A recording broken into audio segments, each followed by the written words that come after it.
Praise the lord. మీ అందరికీ ప్రభు నామములో శుభాలు. 5 సంవత్సరాల క్రితం నేను ఒక ఫేస్బుక్లో ఈ పోస్ట్ చేశాను. గురుగులకు భలే ఛాన్సు తెగ పెరిగిస్తున్నాయి కదా. ఎస్, అవును, గురుగులు మంచి ఛాన్స్ కొట్టాయి టెంపరీగా, అందుకే తెగ పెరిగిపోతున్నాయి. వాస్తవానికైతే శిష్యులు పీకేయాలని డిసైడ్ అయ్యి పీకేసే ముందు ప్రభువుని అడిగారు, పీకేస్తాము అని. అదే మంచిదైంది. అలా ప్రార్థించారు కాబట్టి యేసుప్రభు వారు ఒక చక్కని సమాధానం ఇచ్చాడు.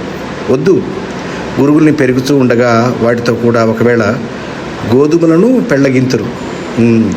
ప్రభువుకి గురుగుల్ని పెంచడం ఇష్టం లేదు, గురుగులు పెరగడం కూడా ఇష్టం లేదు. కానీ ప్రభువుకి గోధుమల మీద ప్రేమ.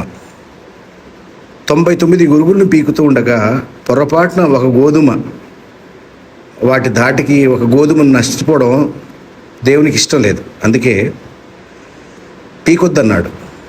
ఇదే గొప్ప ఛాన్స్. ఇదే ఈ గురుగులకు గొప్ప ఛాన్స్. గురుగులకు భలే ఛాన్స్.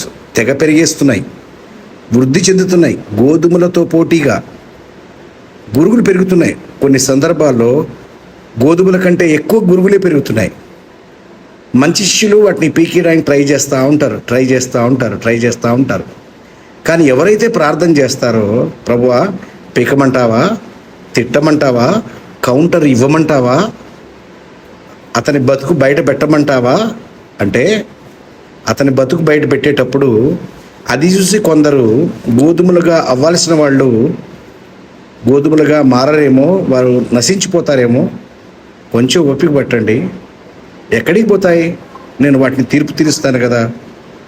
ఈ గురుగులన్నిటి కట్టకట్టి కాల్చే రోజు ఉంది కదా. మీరెందుకు తొందరపడుతున్నారు? ఓహో, మీకు కొన్ని వచనాలు ఛాన్స్గా ఉన్నాయి పీకేయడానికి. పలానా అధ్యాయం పలానా వచన ప్రకారంగా పీకేయాలి అని ఉంది. పలానా అధ్యాయం పలానా వచన ప్రకారంగా పీకొద్దు అని ఉంది. సో కాబట్టి పీకమని ఉంది, పీకొద్దని ఉంది. ఇప్పుడు ఏం చేస్తావు?